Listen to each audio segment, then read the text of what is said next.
Good afternoon, everybody. What's up, Chicago? How are you? Thanks for coming. We appreciate it. We're happy to be back here. And our second big fight on Fox, which will actually start our deal with the network in January. And we're bringing to Chicago and to the fans this free triple header. You know how I operate, guys. Let's just get right into this. Who's got the first question? Yeah, right here in the front row. He's going to bring you a microphone.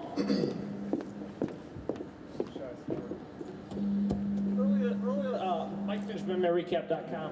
Earlier this morning, it came out that George St. Pierre might be out for 10 months with a torn ACL, and that it'll actually be Diaz and Condit. Can you talk about that? If that's No, I want to talk about this fight. Let's talk about this fight.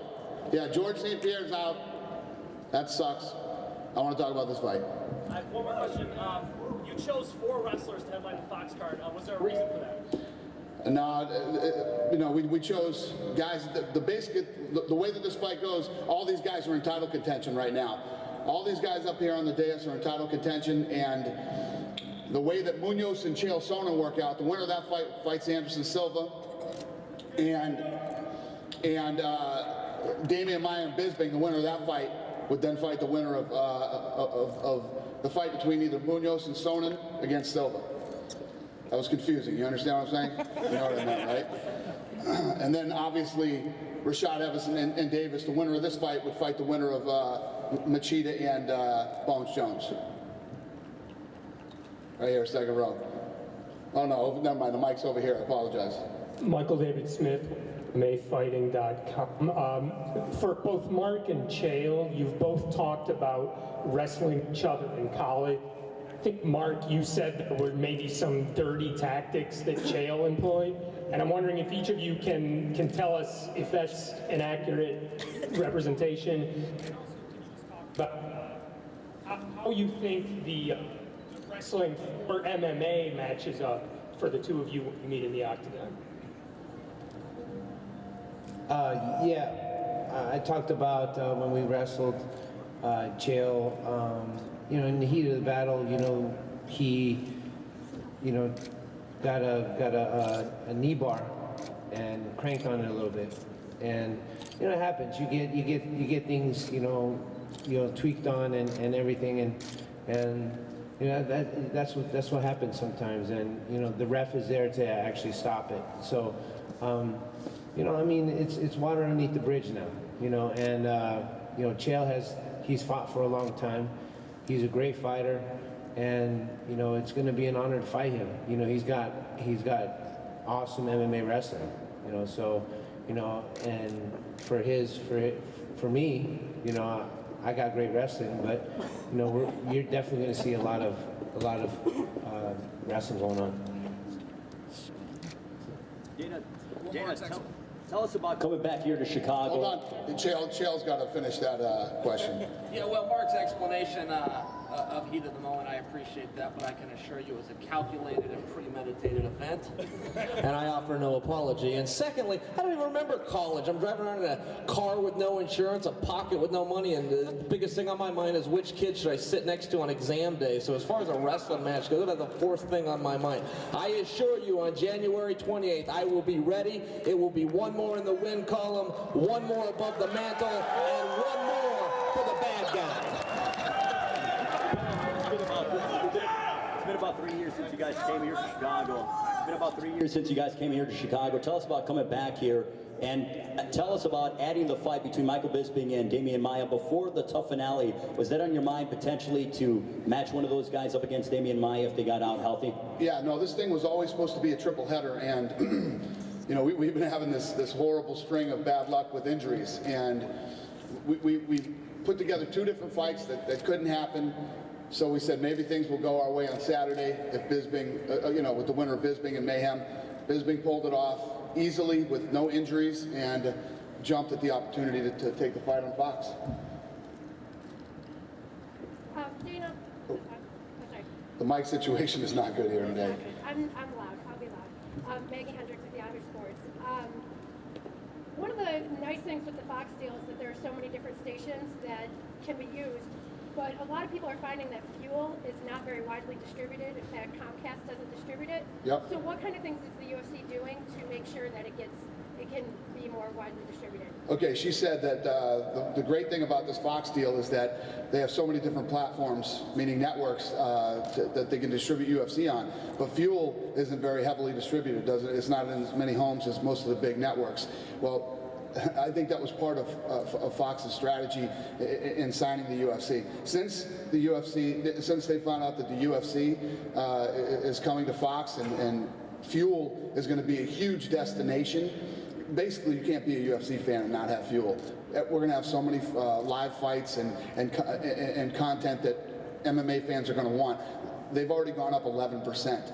They're at 38 million homes now. And believe me when I tell you, in the next 6 months, it's just going to get bigger and bigger. The distribution is going to happen for fuel. It's going to be there. So all the people who are UFC fans and are complaining about not having fuel, that it's not available in their area, it will be very soon.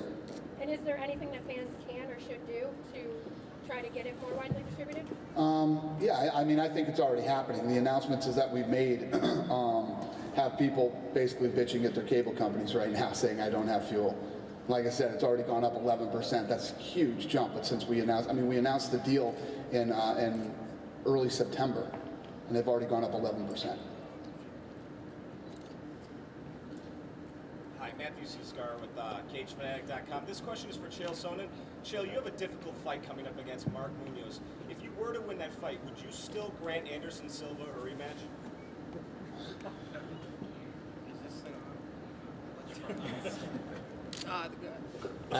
Yeah, the question is, would I grant Anderson Silva a rematch? Look, I got no problem with Anderson Silva, but I'm not going to change my schedule around just to kick his ass. Okay?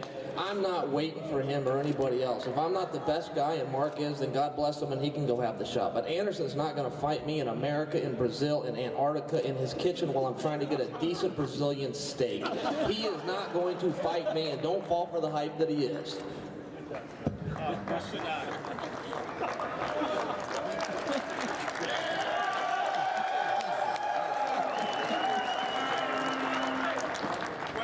Question for Mark Munoz. Mark, you've trained with Anderson Silva in the past. Should you beat Chael Sonnen, would you be willing to fight Anderson? Come on, seriously? These mics? Hello? Check, check, check. Check. All right. Yes, I have trained with Anderson, and hey, he's got the belt. You know, I'm fighting Chael, and we're friends.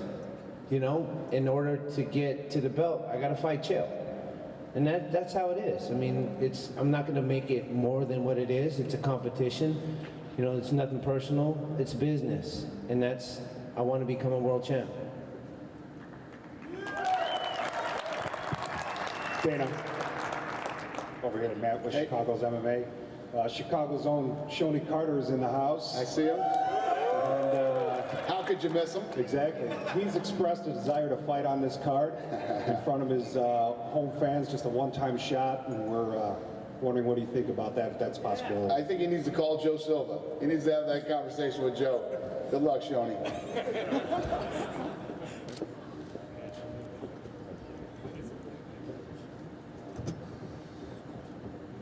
Steve Muehlhausen, Bleacher Report. For Chael and Mark, you guys are under the same management team, MMA Inc. Was there any hesitation with you guys to fight each other?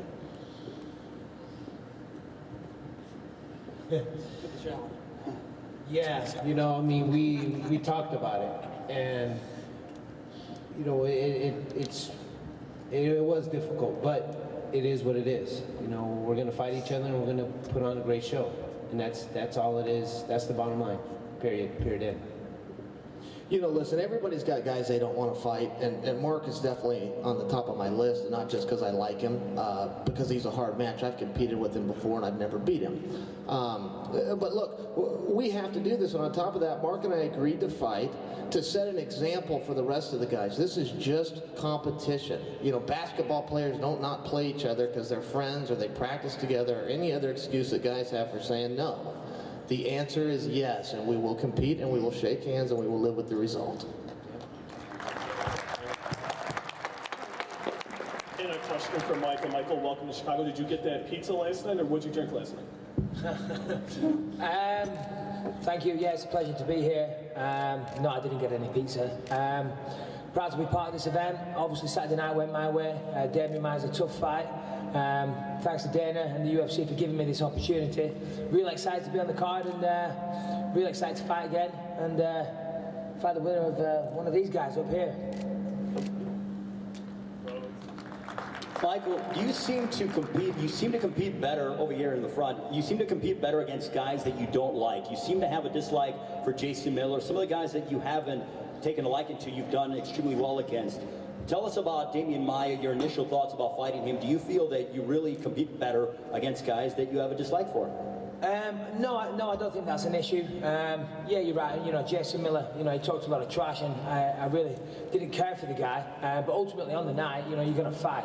Whether or not that guy's said a few things about you, it doesn't really matter, you know. I'm assuming with Damien being a classy guy, you know, there's not going to be too much trash talk going into this fight. But this is going to be an exciting fight. Damien's fought for the title before. You know, I want to beat him. I want to beat him impressively. And I want to fight for the title. So whether or not he calls me names or insults me, it doesn't really matter. I'm going to be 100% motivated for this fight.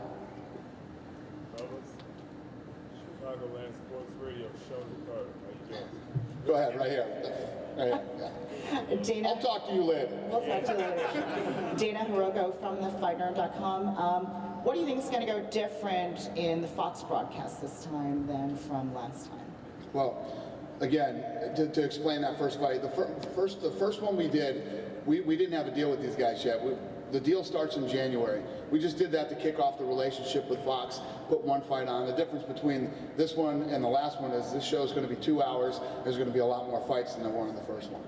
Awesome. Thank you. Over here, Dana. John Silver, Chicago Sun-Times. It's been 2.5 years since your last trip to Chicago. Why Chicago? Why this card? And why are you coming back? Yeah, well, it was time. We were due to come back to Chicago. You know, obviously this is the venue to be in too. And when we were looking at cities to bring, you know, the big Fox fight, Chicago was a no-brainer. Fox. What difference does Fox have? Because it's a big fight. The ones on Fox are big fights, and you know, we wanted to come to a major sports city. Do you anticipate a lot of local fighters on the card? Yeah, normally what happens when guys fight in the UFC and you end up going to their hometown, it's everybody's dream to fight in their hometown, especially again, in this venue. I'm sure it's been a lot of guys who live in this city's dream to fight here in this venue, in their hometown, in front of their hometown fans, so I'm sure there will be. I will talk to you later. You and I will talk later. Dana, can you talk about why it took 39 months or so to come back to Chicago? Is there any significance at all, or just kind of fluke of the schedule? Yeah, no, it's as we continue, there's places that's been longer than that. As we continue to go into these new markets and places that we've never been, new countries, etc. I mean, there's only so many shows we do a year, and only so many places you can do them in. So it's just the way it went. I know you get asked that in every scene. I do. Would you anticipate it would take this long to get back here for a third time, another 3 years? No, I doubt it. I doubt it. And, trying to play with the crowd and all. Phil, you have kind of the opportunity here to play a spoiler role for Rashad, who has had to be in that position before because of injuries and whatever else. Can you talk about your mentality going into that and, you know, being on literally the biggest stage of your life at this point, fight-wise? Yeah, you said I can play spoiler by winning. Yeah, I guess that's what I do. If I win, I'll spoil his fun. Yeah, unfortunately, he keeps getting hurt. Once he's up for that title shot, and yeah, it's my turn to spoil his fun, and that's what I'm going to do.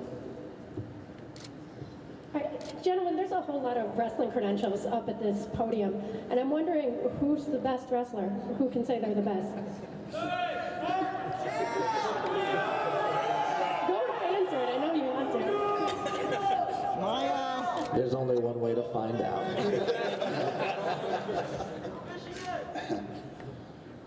Nobody else I wants? thought Bisping was going to say he would. I was going to say, I don't know about wrestling, but I'm pretty sure I'll kick all their asses. I ordered Rashad a rematch. Chael will get it. Mark will have it as well. Oh, and by the way, Damian Maia's going to get it. Okay, and then one more for you, Dana. I know you're actually the best. And I'm wrestler. English. We don't wrestle. Dana, is there a bit of a gamble in putting in two guys who can be spoilers in Phil and in Mark, and what you thought you had in title fights with the men to my left? These two can definitely play spoilers. Is there a bit of a gamble in making these fights? No, that's boxing talk when you talk about gambling, about putting guys in. The way that this works in the sport, and all these guys know it, is you're always going to fight the best. These guys have fought their best all the way up to the top, and it's not going to change once you win that title. All of these divisions in the UFC are stacked with incredible talent, and things happen. Just like this gentleman said earlier, George St. Pierre is out for 10 months now, and now Condit and Diaz are going to fight for the title. Things happen, and you always have to be prepared and ready to fight the best on short notice. What? Yeah, did you say for the title for Condit and Diaz? Yeah, they're fighting for the interim title. There's going to be an interim title till George St. Pierre comes back. Yeah. I didn't want to talk about this, and then I mentioned it. What an idiot. This question is for Phil Davis. Phil, you've had quite a long layoff. Are you concerned about ring rust? No, not at all. No, I'm not concerned about ring rust at all. I was off and I was training as much as I can on a bum knee, and once I got able to do everything on my knee, I've been training pretty hard, and I don't think ring rust will be a factor at all. Can you talk to us about training at Alliance MMA with Dominic Cruz? Absolutely. I think it's Gym of the Year. Fans thought differently, but maybe next year they'll agree with me, but neither here nor there. Dominic Cruz is a great teammate. I have a bunch of other great teammates, Travis Brown, Brandon Vera, Joy Beltran, and also Dominic Cruz, who's a great teammate and part team leader. Quick question for Rashad Evans. Rashad, Phil Davis is a different fighter than you've ever faced before. What sort of threats do you see him posing to you? Well, he's a fighter that has some strengths that I have as far as wrestling. But when you go into a fight, you really never know truly until you get in there. And what I perceive as threats to be right now is probably not what they're going to be once I get inside the cage. But just a quick assessment from the outside, I think he has he's pretty explosive. He has good wrestling, and he goes for it. So I just got to be willing to go in there and be ready to compete and go hard. Dana, Lawrence Holmes from The Score here in Chicago and NBC5. What's the partnership like with Fox, and how much creative control does UFC have over its broadcast? Yeah, it's been a great relationship so far, from Big Fox to FX to Fuel. They're all run by different guys, and we've got a great relationship with everybody. We're excited. I'm sure you saw the press release we put out yesterday. We ended the season over at Spike strong as can be. We pulled 2.5 million viewers in the last episode, and going over to FX. First of all, one of the things that I always say about the guys on FX, I don't care if you don't watch anything on FX, you know what's on their channel. They're such great marketers. So I expect big things for The Ultimate Fighter. I expect, you saw the numbers that we pulled on Fox with the first fight, and I expect that number to grow. I expect it to get bigger and bigger and bigger. It couldn't be better. I hope I answered your question. And how much control do we have? We do control the production. But obviously Fox is great at what they do. These guys are the leaders in sports, and they've had a lot of good input, and I'm sure they're going to continue to have more. And we want it. We welcome it. Dana, just wondering, you got the two middleweight fights, and we don't know the status yet of Anderson Silva. After this fight, with Munoz and Chael, and then with Michael and Damian, could the winners face each other possibly for an interim title if Anderson's not healthy? Anderson should be ready, Anderson should be ready. When guys get injured and they get certain injuries, we have a pretty good time frame. I think the only guy we didn't have a time frame on was Brock. When he had that diverticulitis, we didn't know if he was ever going to fight again. But Anderson should be ready by summer. And Rashad, I know now you live out in Illinois, out in the south suburbs. How does it feel to be fighting pretty close to home? Actually, I live downtown. Oh, I thought you lived down in South Suburb. Huh? I thought you lived in South Suburb. No, I live downtown. Oh, okay. It feels good, you know. I mean, you know, one pressure that you have is that a lot of people want tickets, but that's a good problem to have. But besides that, it's good to actually fight in the city where I live at.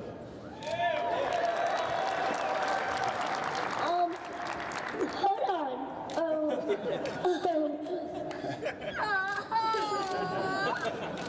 Just like his daddy. Go ahead, right here. Rashad, if you do make it past Phil Davis, which fight means more to you? A rematch with Machida or fighting John Jones at this point? Well, to fight Machida, it'd be good to, you know, get to redeem my loss. But then to fight John Jones, you know, we got the personal beef. So I definitely want to fight John. I want to put my hands on him bad. Because every single time he opens his mouth, man,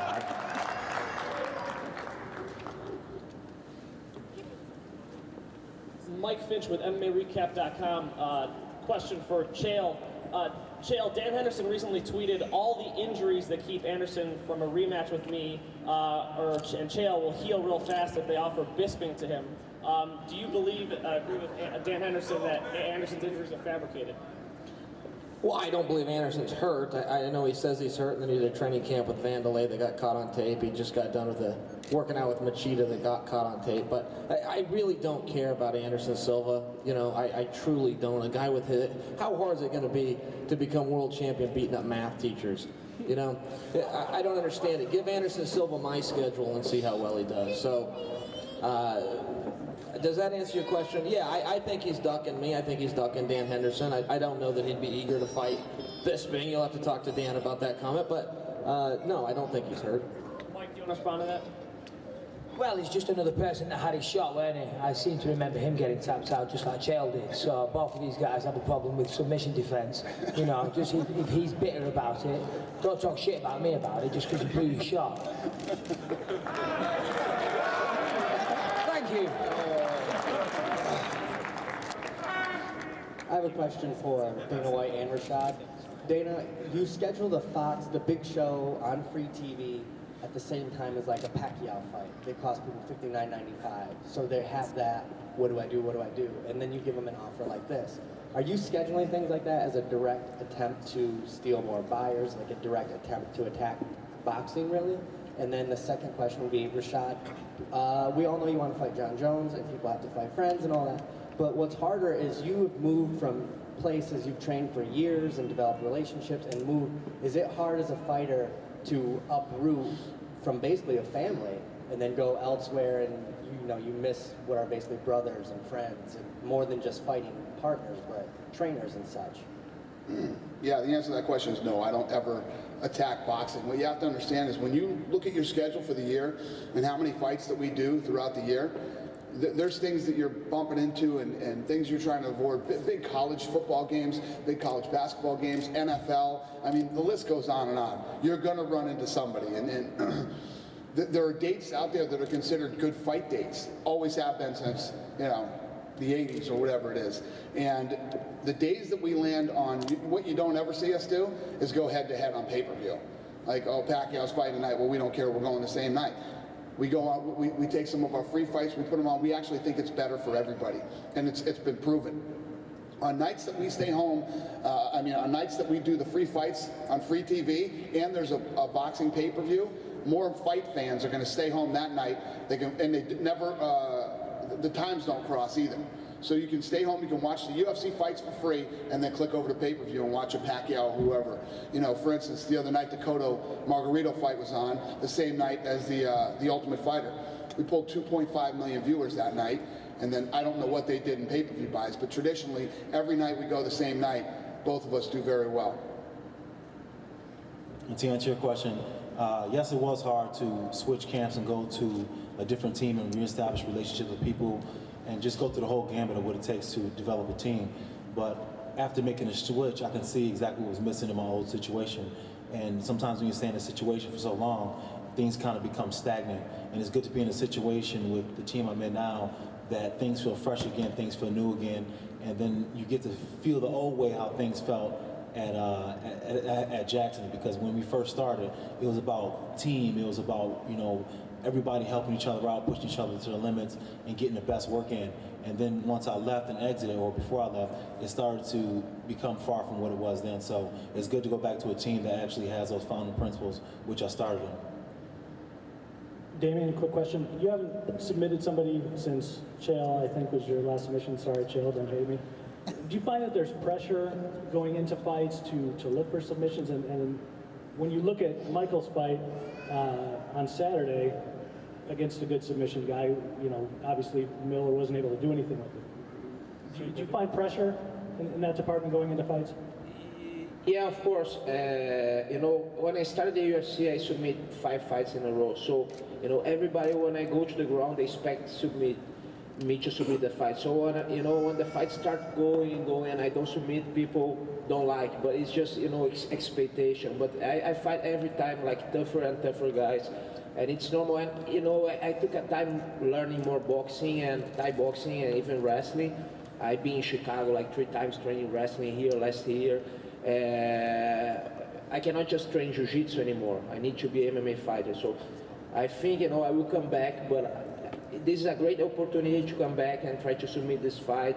I know this is it's going to be huge on Fox. We need to come here, me and Mike, and put a war. Do you think that helps you, everybody considering you such a strong jiu-jitsu guy, and that allowing you to work on other areas of your game and perhaps take guys by surprise?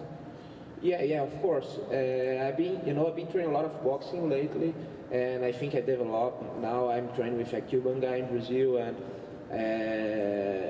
but what I'm trying to do right now is like to come back to my roots, come back to jiu-jitsu, because I think now I have a certain level that I can do, well with everybody in my weight division. So I need to work back and work on my jiu-jitsu, because that's what people want to see. They expect me when I go to the front to the floor to submit the fights. Phil, the transition from coming from wrestling, basic quality, you've all developed your skill set as far as being the wrestler going into MMA. Tell me, such the influence of MMA on you in the transition from being just a wrestler to now an MMA fighter. Has it been really difficult for any of you? But especially you, I'm curious. How do you feel about it? Probably the worst part about transitioning from wrestling to MMA is just going into a practice and understanding that your goal is not to try to compete with a Brandon Vera and stand up. Your goal is to go in there and practice what you worked on. Keep your guards up. 1, 2, hands come right back. Just stuff like that. Just going into a practice knowing you're working on getting better and not trying to win. And eventually you start doing better, and then you try to, you're gaining confidence in all these different areas, and you're looking to win in different situations. And it's hard when you go from a sport where you have. I always do what I was doing in wrestling. I knew what I was doing, and then when I got into MMA, I didn't know what I was doing for a while. I didn't, and that's the hardest part. All right, somebody else have a question? You couldn't wait to talk, could you? If you guys don't raise your hands fast enough, Shoney Carter's going to start talking. Dave Sadler with Vigilante MMA. This question is for Chael. I'm wondering, is Munoz the toughest wrestler that you've ever faced in the UFC? And if so, does that change your strategy at all? I would imagine that he's the best. He's certainly the most decorated, I haven't given it a lot of thought, but I'm not a wrestler either. I'm a fighter from the mean streets of Westland, Oregon. And this is the way it goes. Look, I think everybody up here is grateful to be on Fox. They'd probably say, Fox, thanks, everybody but me. I would say, Fox, you're welcome. You've been telling people for years you've got the American Idol, and now you finally do.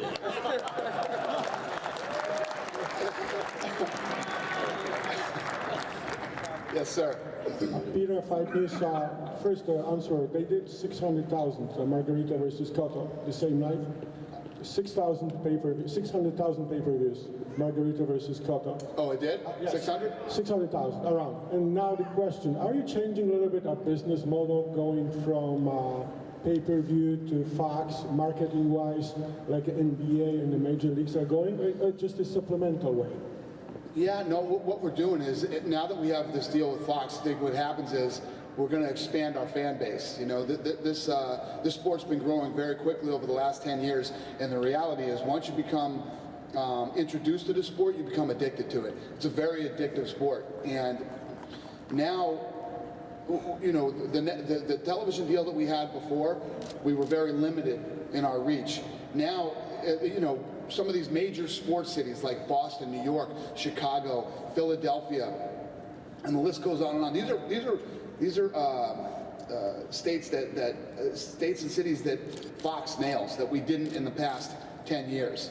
And when you think about just this weekend, this fight will be promoted in the Chicago Bears game on Fox, and you know, a lot of these big markets that have never been exposed to the UFC. So our game plan over the next 7 years is to grow the fan base of the UFC. The day before the great fight is Chicago Bulls versus Milwaukee Bucks, so I'm sure the guys will be in United Center. Hopefully they will be. Say that again? Yeah, the day before the 28th, there's a Milwaukee versus Chicago Bulls right here at the United Center. Oh, the Bulls are playing the day before? Yes. No, it's good. Basketball's back. And yeah, we're excited to be playing here. Like I said, this is it's a legendary arena here in Chicago, and we're happy to be here. Thank you. Thank you. You know, UFC 90 was at the Allstate Arena, and was there any thought of going back there for this card? Was it always the focus on the United Center here? Yeah, we'd never been here before. We wanted to come to the United Center. Just because of the downtown area, just get more. Do you think it's going to be more of a draw compared to UFC 90 in terms of the fans coming in? I hope so. Better be. Yes. Matthew C. Scar with CageFanatic.com. Phil, I'm going to ask you a question that I already know the answer to, but I think the message is important. Can you tell us why you wear the pink shorts? Yes, it's for breast cancer awareness, and you know, it's just kind of one of those things. It's close to me. I have some friends and some family affected by it, and you know, it's just one of those things. People connect to people wherever you are who are going through something, or you know, whatever have you. Just to know that somebody else supports you or has been there, it just you know, feels good. And a question for Mark Munoz. Mark, we were talking about boxing not too long ago. Are you a fan of Manny Pacquiao? Yes. Yes, I am. And what is the support from the Filipino community been for you? It's huge. Yeah. Salamat sa'yo. Yeah, it's huge. You know, you see just the popularity of just boxing and how many people just fill the stadium. You see a lot of brown people in the stadium when Manny fights, you know. You see the same thing here, and it's starting to catch on. You know, I want to be the Manny Pacquiao in boxing and MMA. You know, that's what I want to be. I want to be the best that I can be at this weight class and pound for pound. So that's what I'm trying to shoot for, and that's what I'm working hard for. Dana, all of these fighters have knocked people out in the past. However, none of them are really known as knockout artists. They're mostly grinders and submission artists. Was that a deliberate decision for the Fox card? What I'm saying is, Are you trying to avoid having brutal knockouts on primetime TV? I mean, this guy's got one of the nastiest ground and pounds in the business, one of the most vicious, nasty, smash you up against the cage ground and pound there is. This guy comes out, he's had probably one of the most vicious knockout highlights I've ever seen when he kicked Sean Salmon in the face. I don't think you can see anything more vicious than that.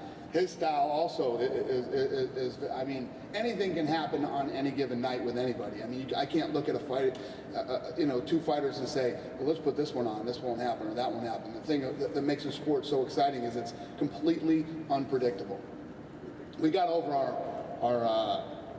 our hump with the first Fox fight. We went out there, the presentation was perfect, it came off great, quick knockout, which people are used to, and more importantly, no complaints. So it is what it is. The sport is on Fox, and it's going to be for 7 years, and there are going to be knockouts, and there are going to be submissions, there's going to be some nasty ground and pound. It is what it is. Thanks, Dan.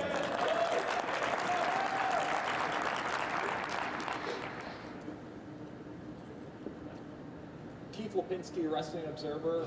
It was announced today that Spike TV was going to have a marathon UFC showings the same night as the Fox event. That's weird. What are your thoughts?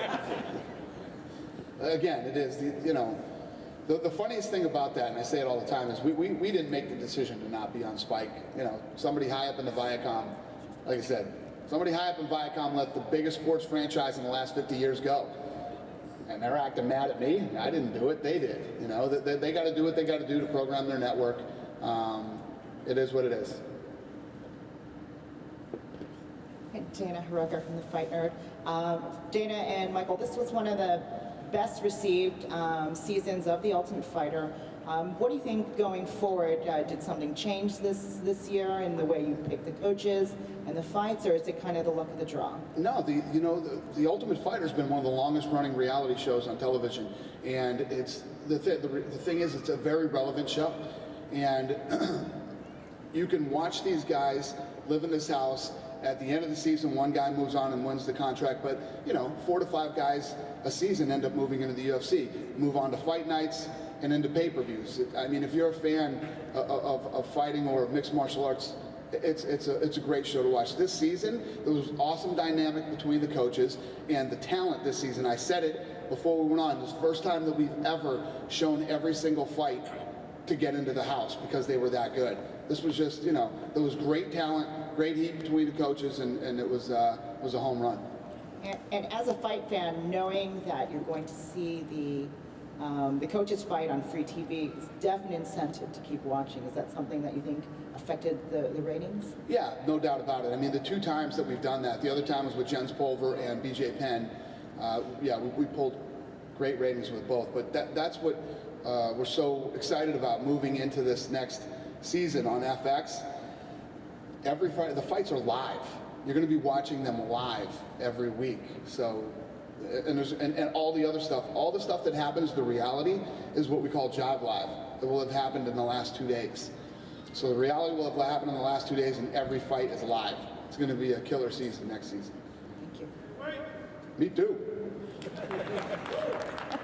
Victor Bloch, Russian Chicago Magazine. And then a question to you. You've been in the sports for so many years. What kind of progress have you seen for the last 10 years? What are the main things happening? With the mainstream? With the UFC, with the fighting, with the MMA? Well, I guess the best way that I could explain it to you is the first fight that we ever did at the Trump Taj Mahal, UFC 30. We sold 3,500 tickets. We did a live gate of $115,000. And 2,500 people watched it on pay-per-view on DirecTV. A fight we did this year up in Canada, we did 55,000 people, a $12 million gate, and 1 million pay-per-view buys. So, I mean, it's come a long way. We're in 175 different countries, in 22 different languages, and over 500 million homes worldwide on television. We've broken records in every major arena throughout the world. I could keep going on. I mean, I could talk forever. We just signed a huge deal with Fox. So we've come a long way. And another question I have for Rashad and Phil. There is exactly a 5-year age difference between you two. How do you think it's contribute to you two going into this fight? Rashad, to you maybe it's going to be more experience, or Phil, to you it's going to be more speed and use? Your opinion on this side? The 5 years for me, I think it adds to my experience and the fact that I've been in these big shows and I know how it feels and I know what to do mentally to get ready because, there's a part where it comes to physical and that's one of the biggest parts, but one of the parts that gets overlooked is the mental part. And having a chance to be in a situation like this, I think my experience is going to help me out big in this fight. Right.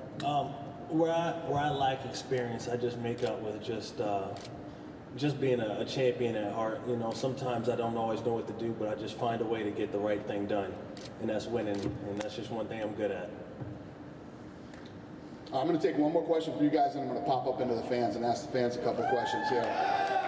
Dana, sitting here with Michael and Chael sitting next to each other, could you ever see if those two were to ever fight each other? Probably wouldn't have to do a whole lot of press. Those two guys could probably handle it pretty good, don't you think? Yeah. Well, this is the first time I've met Chael Sonnen, and he's one of the nicest guys I've ever met. Don't be fooled. That wouldn't last long. All right. Let's go up to the fans. If these microphones work, let's see if we can get a couple questions from you guys. Listen, here's the rules before we start. Don't ask me for tickets. I don't have any tickets. When I come back to Chicago, I'll be tweeting tickets. Let's just keep it fight related, okay? Thank you. Dana, it's great to see you guys here in Chicago. Thank you. Damien, this question is for you. Because Michael Bisping just came off a fight, do you think you have a greater advantage in this match? No, I don't think so. I think, you know, it's good sometimes to be, you know, fight after fight, because you keep a good rhythm. So I don't think, you know, if he knows how to use that, it's going to be a good advantage for him. And on the other hand, I just fought you. I fought in October. It's not so long ago. I think, you know, this is not going to make any difference. Good question. Next question. Thanks, guys, for coming to Chicago. Appreciate it. I just wanted to ask Chael a question. Who do you think is the Tim Tebow of MMA? Tim Tebow, the quarterback, he's doing a good job. You know, who knows? I've never seen a football game in my whole life. I know who he is. I haven't. I've never seen a basketball game either. My uncle won 2 NBA championships. I do not follow sports. This is the only game I know to play, but I don't know. But good for Tim. I like what he's doing. I hope he keeps it up. Over here. Dana, I just want to thank you guys very much for coming back to Chicago. Everyone here, real big fans. We're real happy to have you guys here. Thank you, bro. But also, I want this goes out to Chael. We're from Indiana. We're going to have a huge group, and you're going to have all the support from us. You're definitely going to hear us on the 28th. Well, I appreciate that, and thank you for being here, buddy. I will be here as well. I assure you, no matter what happens between now and then, I will make that walk on the 28th and do my job. And Hammond, Indiana, 219, we're right behind you the whole way. We're going to be here deep. How's it going, guys? Thanks. How you doing? Robbie, for future UFC fighter. Remember the face. As of right now, I am a plus-size fighter, so it brings me to this question: would you? Are there any other divisions, any other weight divisions that you're considering adding to the UFC roster? Maybe super heavyweight. The big guys need some love. Anything? What do you think? I will be making an announcement very soon about the 125-pound division. Thank you very much. Love you. Thank you. Dana over here. Yeah. Being on Fox, can we anticipate, like, you know, in America having more like events in football arenas since it's growing, and, you know, to meet that demand? Yeah, that's a good question. I think it would have to be the right fight. The right fight we could do in a stadium, but I like keeping it in arenas this size. It's you know, has everybody here in this building been to a live UFC event before? Yeah. So you know the energy and the buzz and excitement with it we do in an arena like this. And I think we did a great job of pulling that off in Canada when we did the big one, but I like this right here. Thanks for coming out, guys. Dana, I got a question for you. As far as the presentation, are you guys going to be doing any like promotional stuff leading up the week of the fight? Are you going to do stuff around the city? Absolutely. We'll be all over this place. We'll be all over the city from Monday to Sunday. So yeah, for the hardcore fans that you know want to experience all the things that happen the week of a UFC fight, believe me, we're going to blow it out of the water here when we come back. There'll be all kinds of fun stuff to do. We'll be all over Twitter and doing, you know, believe me, you're going to enjoy it. Open workouts, you name it. Since you've done the Fan Expo, East Coast, West Coast, have you ever thought about doing one in the Midwest here in Chicago? Yeah, no, it's a good question. And I honestly do not know the answer to that question. I think it's a good idea. Well, there you go, then we'll do it.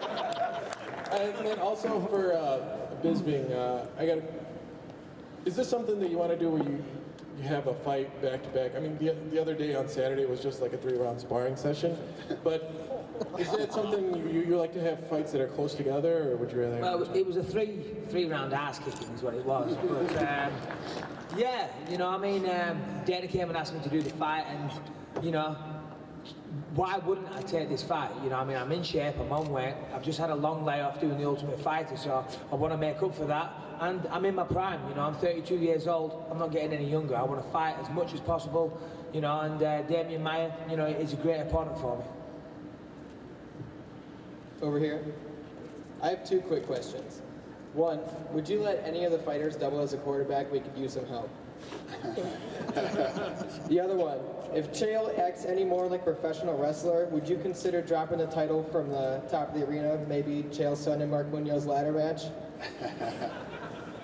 People talk about Chael Sonnen being a professional wrestler. I actually think Chael is very witty, very funny, and you know, if that makes you a professional wrestler, I don't know.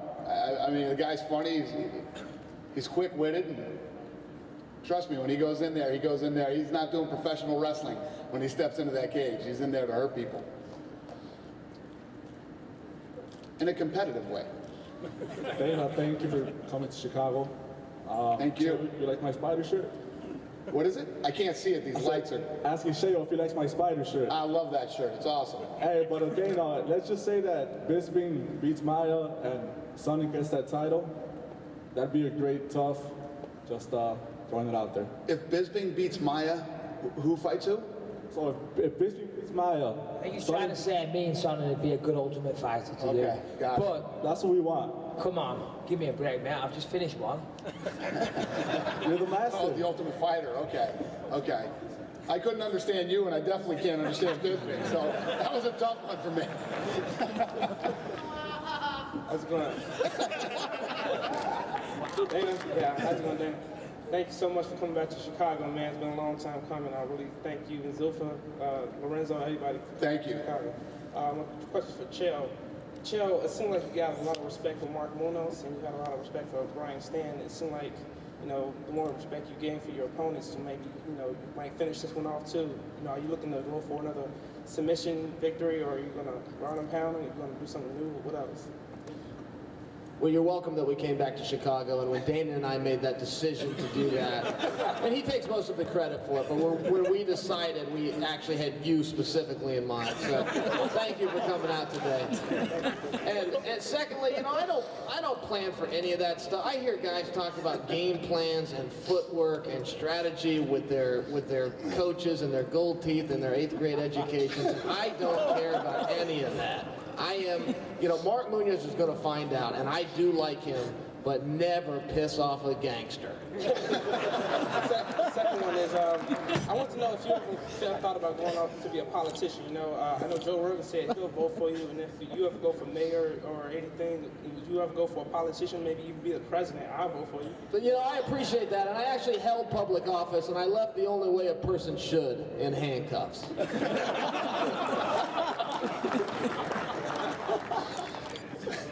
Hey, Dana. Thanks for coming to Chicago again. I will most definitely be here the 28th. Thank you. My question's for Chael.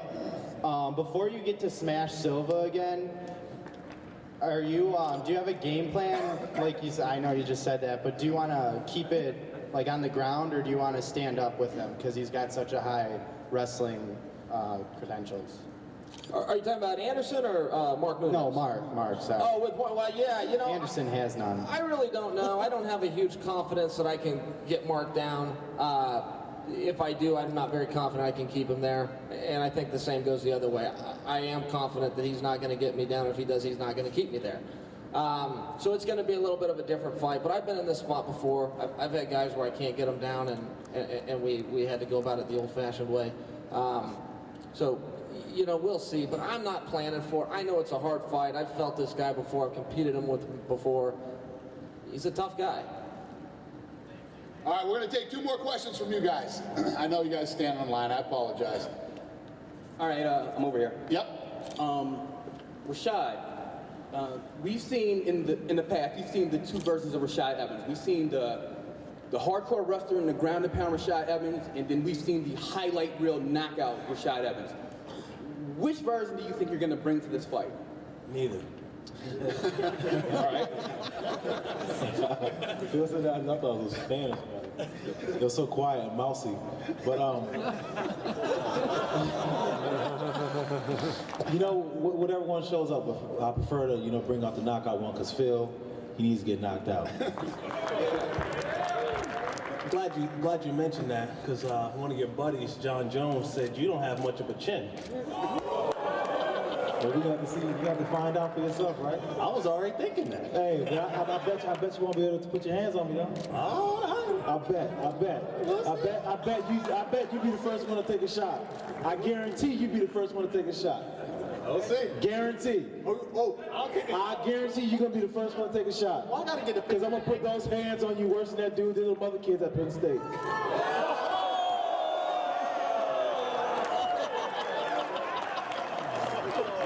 I almost don't want to ask my question because that's getting pretty good up there. Dana, I just want to simply say, I wanted to know if you remembered me at all. I would be surprised if you did. But last time I saw you was at UFC Dallas. I believe it was 107. I told you I was going to lose 100 plus pounds, become a fighter, and that you'd see me soon in the UFC. And you said, good luck, kid. You know, and I just want to say I lost 120 pounds. I'm 3-0 as an amateur. I'm a cutthroat champion. Good for you, man. That's awesome. I'd say about 1 year from now, you'll be pretty familiar with me and my brother. He's also an amateur fighter. He's fighting this Saturday at the Sears Center. I was hoping some of you guys come make it because he's going to put a beating down on his opponent. The two of us, between us, we lost 180 pounds. And quite honestly, you guys are all my heroes. You guys motivate me, but I would love to punch every single one of you in the face. Good for you, man. Congratulations. That's awesome. Good for you. We'll see you soon. Thank you guys very much for coming today. We appreciate you.